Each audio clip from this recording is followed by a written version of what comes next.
subscribe please. Hello everyone, welcome to care lifters. आज का हमारा टॉपिक है केयर प्लान ऑन निमोनिया। इस वीडियो में मैंने निमोनिया के ऊपर केयर प्लान को एक्सप्लेन किया है।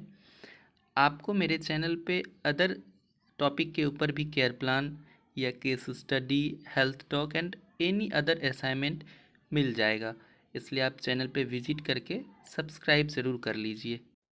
फर्स्ट पेज में हम पेशेंट डाटा लिखते हैं। पेशेंट डाटा में हम पेशेंट के जनरल इन्फॉर्मेशन को लिखते हैं, like name, age, gender, consultant doctor, date of admission, educational status, marital status, income, occupation, religion and address.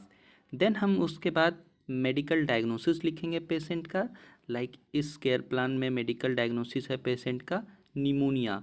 उसके बाद हम पेशेंट के चीफ कंप्लेन को लिखेंगे। Chief complain in the sense कि पेशेंट कौन से कंप्लेन को लेकर हॉस्पिटल आए थे, तो इसमें हम चीफ कंप्लेन को मेंशन कर देंगे, sneezing and runny nose, chest pain, chills and productive cough. Then हम हिस्ट्री ऑफ प्रेजेंट इलनेस में लिखेंगे, प्रेजेंट का मेडिकल हिस्ट्री को थोड़ा सा एक्सप्लेन कर देंगे।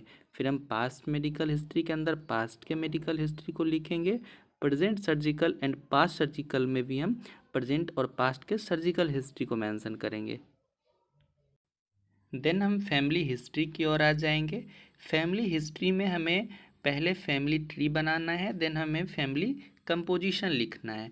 फैमिली ट्री में हम अपने फैमिली मेम्बर का एक चार्ट बनाएंगे, जो भी पेशेंट का फैमिली मेम्बर है उसका चार्ट बनाएंगे। सर्कल हम फीमेल के लिए बनाते हैं और स्क्वायर बॉक्स हम मेल के लिए बनाते हैं। तो इस तरह से हमें फैमिली ट्री बना लेना है। देन हम फैमिली चार्ट यानी कि फैमिली कंपोजिशन को लिखेंगे। इसमें हम बॉक्स बना के एक कॉलम वाइज लिखेंगे, लाइक पहले हम फैमिली मेम्बर का नाम, फिर रिलेशनशिप लिखेंगे पेशेंट के साथ, देन हम एज और सेक्स लिखेंगे, ऑक्यूपेशन लिखेंगे, फिर हेल्थ स्टेटस और एजुकेशनल बैकग्राउंड लिखेंगे फैमिली मेम्बर का। देन हम सोशियो इकोनॉमिक हिस्ट्री लिखेंगे। सोशियो इकोनॉमिक हिस्ट्री के अंदर family income per month, earning member, maintenance of hygiene को लिखेंगे। फिर हम पेशेंट के हाउसिंग को लिखेंगे, इलेक्ट्रिसिटी कैसा है, water supply like drainage system, sanitization और रिलेशनशिप विथ नेबर को हम लिखेंगे।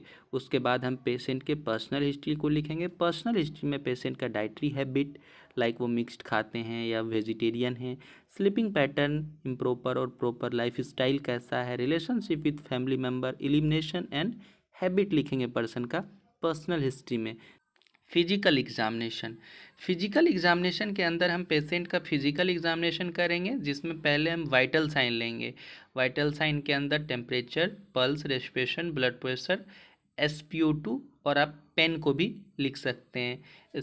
इसमें हमें क्या करना है, पहले हम नॉर्मल वैल्यू सबका नोट करेंगे, फिर पेशेंट का वैल्यू को नोट करेंगे और उसके बाद हम रिमार्क पुट कर देंगे।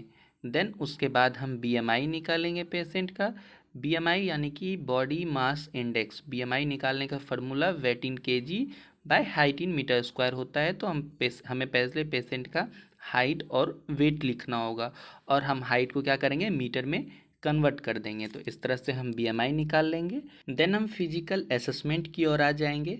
फिजिकल असेसमेंट में हम पेशेंट का फिजिकल एग्जामिनेशन करेंगे, हेड टू फुट तक हम पेशेंट को ऑब्जर्व करेंगे और फिर उसके अकॉर्डिंग लिखेंगे। लाइक हम पेशेंट का पहले जनरल अपीयरेंस लिखेंगे, जनरली पेशेंट देखने में कैसे थे, उनका लुक कैसा था, कॉन्शियसनेस, ओरिएंटेशन, लाइक दैट हम उनका बॉडी बिल्ड, हेल्थ स्टेटस और हाइजीन कैसे मेंटेन किए हुए थे लिखेंगे। फिर उसके हेयर को ऑब्जर्व करेंगे, लाइक दैट हम हेड, आई, नोज़, फिर माउथ एंड फेरिंग्स देखेंगे पेशेंट का, year, neck, chest and abdomen तक आएंगे। फिर इसके बाद हम अपर एक्सट्रामिटीज़ में आएंगे, पेशेंट का मूवमेंट, एनाटॉमिकल डिफॉर्मिटीज़, एडिमा या स्वेलिंग है, लिम्फ नोड का इनलार्जमेंट या नेल जॉइंट, ये सब हम देखेंगे अपर एक्सट्रामिटीज़ में। उसी तरह से हम लोअर एक्सट्रामिटीज़ देखेंगे, पेशेंट का जेनाइटल देखेंगे, बैक और इंटीग्यूमेंट्री सिस्टम देखेंगे।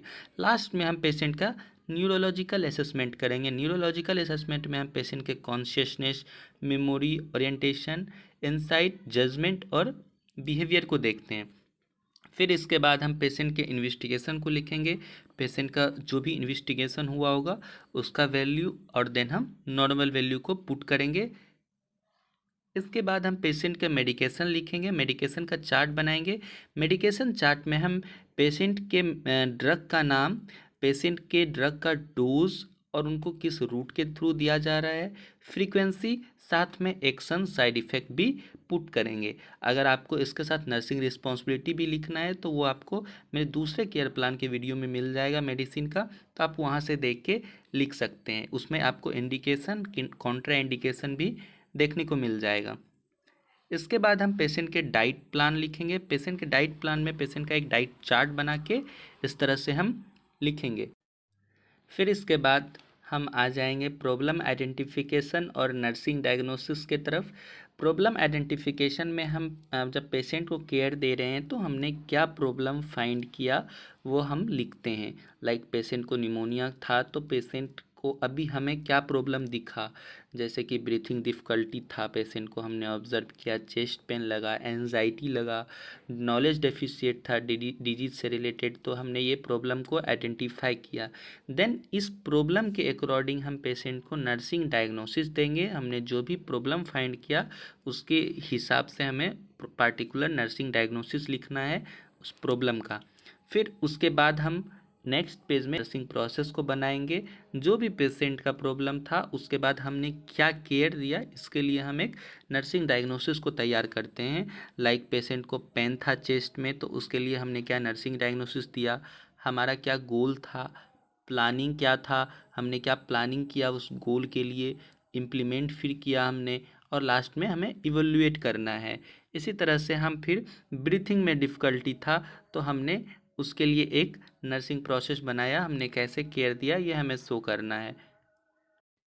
देन आफ्टर पेशेंट को नो नॉलेज था रिगार्डिंग डिजीज कंडीशन, तो इसमें पेशेंट का कंप्लेंट था no knowledge regarding disease and its treatment. तो हमने फाइंड किया कि पेशेंट को नॉलेज डेफिशिएट है, तो इसके लिए हम एक नर्सिंग डायग्नोसिस बनाएंगे और फिर प्लानिंग इम्प्लीमेंटेशन के अकॉर्डिंग पेशेंट को केयर देंगे और पेशेंट को नॉलेज देंगे जो भी उनका डिजीज कंडीशन है इससे रिलेटेड। देन लास्ट में हम पेशेंट को हेल्थ से रिलेटेड एजुकेशन प्रोवाइड करेंगे, जैसे कि पेशेंट को हम इसमें डिजीज से रिलेटेड भी एजुकेशन दे सकते हैं। वैसे मैंने नर्सिंग प्रोसेस में दे दिया तो यहाँ लिखना ज़रूरी नहीं है, अगर आप चाहें तो हेल्थ एजुकेशन में भी डिजीज से रिलेटेड एजुकेशन भी यहाँ पे प्रोवाइड कर सकते हैं। फिर हमें मेनली इसमें क्या एक्सरसाइज एंड फिजिकल एक्टिविटी से रिलेटेड हमें हेल्थ एजुकेशन देना है कि पेशेंट अभी कैसा एक्सरसाइज, कैसे फिजिकल एक्टिविटी कर सकते हैं। डाइट से रिलेटेड हेल्थ एजुकेशन देंगे, किस टाइप का डाइट पेशेंट कंज्यूम करें और किस टाइप के डाइट को अवॉइड कर सकते हैं। पेन मैनेजमेंट से रिलेटेड हम हेल्थ एजुकेशन देंगे, उसी के साथ हम हाइजीन से रिलेटेड भी थोड़ा सा पेशेंट को एजुकेट करेंगे। और लास्ट में हम डिजीज से रिलेटेड एक कंक्लूज़न बना देंगे